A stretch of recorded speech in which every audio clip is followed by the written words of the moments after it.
Oh, 'di ba? Alam niyo na kung ano po yung i-mini vlog natin for today's video. So, kakauwi nga lang ni Daddy guys, kaya ayan, nagpahinga lang siya saglit and then nagpunta kami ng SM para magpunta kami ng Power Max. So, alam niyo na kung ano po yung bibilin ko kasi nga nasa unang video pa lang is nag-unboxing tayo ng iPhone 16 Pro Max. So, eto na nga guys, eto na yung time para makapagbili tayo ng brand new na iPhone. Dapat nga sa January pa nga to kasi nga ito yung regalo niya sa birthday ko, pero eto na siya guys, napaaga kasi nga napaaga din yung dating niya. So, alam ko na kung ano talaga yung bibilin ko dito kasi nga, nung nakaraang buwan nga is nagtingin din kami dito guys kung ano po yung mas maganda. Pero ito po yung natipuhan ko guys, itong iPhone 16 Pro Max na sobrang ganda. So, hindi lang naman to for the luho guys, ito po yung kailangan ko kasi nga nagpo-vlog ako and then syempre guys, nag-affiliate ako sa Black So, iPhone 16 lang naman sana yung bibilhin ko pero sabi ni Daddy is iPhone 16 Pro Max na para 1TB na siya. Yung cellphone ko lang kasi guys is iPhone 12 and then 128 gig lang po siya kaya po sobrang nahihirapan talaga ako lalong-lalo na kapag full storage siya so hindi ako makakapag-imbak ng mga videos or hindi ako makakapag-vlog ng matagal. So nag-isang taon din naman yung cellphone ko guys na iPhone 12 pero guys kailangan ko talagang i-let go to kasi nga kailangan na kailangan ko sa pagbablog or sa pag-a-affiliate sa Black App. So matagal nga namin itong pinag-iisipan kung bibili ba talaga kami kasi nga guys napaka-pricey niya. Char. Ayan na wala tayong magawa dyan kasi nga vlogger tayo dahil or affiliate tayo dito sa Black App. Char. So ayan guys, uulitin ko hindi po siya for the luho kasi nga guys, nandito po sa cellphone or social media po yung trabaho natin kaya ayan, kailangan po nating mag-upgrade ng mas magandang camera or cellphone. Char. O diba, tingin naman guys kung gaano kasaya yung A above na yan kasi nga may bago na siyang cellphone. For the gastos ang person dai. So ayan guys, thankful pa rin ako sa partner ko kasi nga sinusuportaan din naman talaga niya ako kung ano po yung gusto ko. Kahit naman na sobrang maldita ko, lagi ko po siyang inaaway pero ayan guys, wala talagang sawa yung pagsusuporta niya sa akin. So in short guys, ito yung katas ng away at bati. Char. So ayan nga guys, after namin natingnan lahat, kaya ayan, nagbayaran na kami dito pero hindi pa pala dito, sa counter pa pala. Grabe naman talaga ang A above na yan, yung ngiti, abot tayo nga talaga sa sobrang saya. So ayan, pinapapili nga ako ni sir dito kung ano po yung gusto ko na case. Pero ayan guys, umatras ang A above kasi nga maganda naman siya pero pricey guys, Diyos ko naman. So ayan, umupo na nga kami dito kasi nga inaantay na namin na magbabayaran na sa counter. Zay, sobrang excited ko na nga dito, pati nga yung partner ko, tingnan nyo naman yan, umupo din siya dito sa tabi ko. So syempre guys, pag ganyan-ganyan lang yan, pero hindi rin niya nagpapatalo guys, pero ako pala yung hindi nagpapatalo kasi nauna na pala siya, pero hindi iPhone yung sa kanya. Ako kasi talaga guys, is iPhone lover talaga ako, ayoko talaga ng ibang brand, charis. Bitaw guys, gusto ko rin talaga yung camera nito guys kasi nga sobrang ganda. Unlike po sa iba na kahit sobrang mahal is hindi ko pa rin satisfied. O diba, alam niyo na ano yan. So mamaya na daw yung bayad guys. Char. So habang nakaupo nga kami dito guys, ayan, nag-usap-usap kami kung papasa ba talaga yung ATM niya na isa guys kasi nag-withdraw kami kanina kaso nga lang ayaw niyang lumabas. Ayaw lumabas yung pera. Ayaw talagang magpakuha. Char. So ayan na nga guys, nung nasa counter na nga kami, ayan, sinuswipe na nga yung ATM niya na pula. Kaso nga lang guys, ayaw talaga. Sabi ko nga dito baka mapapahiya tayo nang wala sa oras dito kaya ayan, nagdadasal ng A above dito sa may counter. Kasi nga guys, ilang ulit na hindi pa rin gumagana yung ATM guys. Kaya ayan, for the go, for the kabaang person. Oh, diba nakita nyo naman niya, nagdadasal.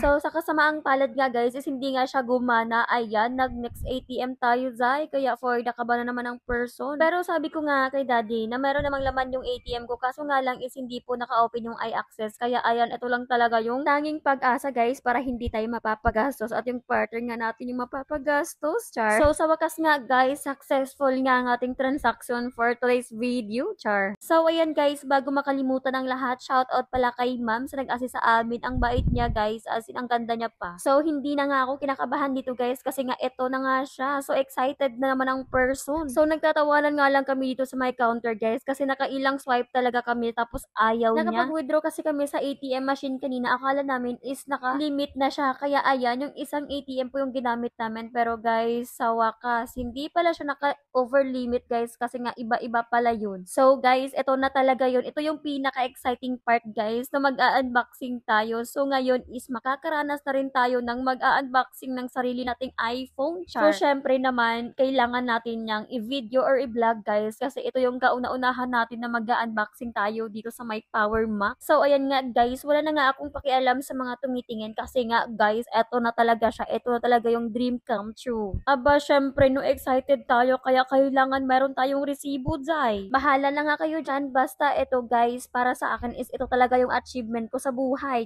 Charan, hindi nga talaga siya apple na prutas guys kasi nga may kagat talaga siya. Ayan, tingin naman yan. Totoo na talaga siya guys, hindi talaga siya panaginip. Ay, OA. Oh, diba? Nag-hello na talaga siya, guys. Finally, abot kamay na talaga. So, ayan, thank you so much sa napaka-supportive kong husband. So, kailangan na nating maghanda ngayon, guys, habang hindi pa tayo nakauwi kasi nga alams na, char. Grabe, guys. Dati is hanggang tingin lang talaga kami, pero ngayon, guys, ayan, nahahawakan na rin talaga. So, ngayon, at dahil nga bago yung cellphone natin, kaya kailangan talaga nating magsipag ng magsipag para bumalik sa atin yung pera. So, goodbye. Thank you so much, Power Max. So, dito muna kami sa may Vivo kasi nga wala pang case and tempered to, guys. So, dito lang ako bumili sa labas kasi nga pricey doon sa loob. Oh, diba? Sobrang saya naman talaga ng A above na yarn. Thank you so much, Daddy. So, ayan, guys, hindi pa pala kami tapos at dito nga siya bumili. Literal nga talaga na hindi talaga siya nagpapatalo dito, char. So, yun lang, guys. Thank you for watching. Bye!